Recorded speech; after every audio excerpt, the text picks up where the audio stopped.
La Nuorese giocherà la sfida in programma domenica a Monterosi, che vale un posto nei play-off.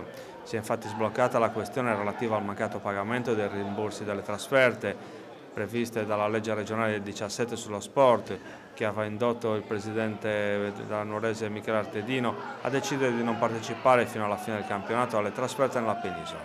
La svolta è arrivata ieri in tarda serata grazie all'intervento del sindaco di Nuoro Andrea Soddu, che ha incontrato l'assessore allo sport della regione Giuseppe De Sena.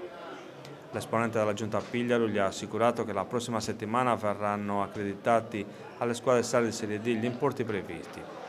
Noi come amministrazione comunale, ha sottolineato in una nota il sindaco Soddu, saremo sempre al fianco della Nuorese e delle squadre che sopportano il peso della nostra insularità perché questo gap venga ridotto e attenuato. Era proprio questo il segnale che la società verde-azzurra attendeva per tornare sui propri passi e revocare una decisione che avrebbe compromesso qualsiasi possibilità di giocarsi nelle ultime 7 partite di campionato un posto negli spareggi.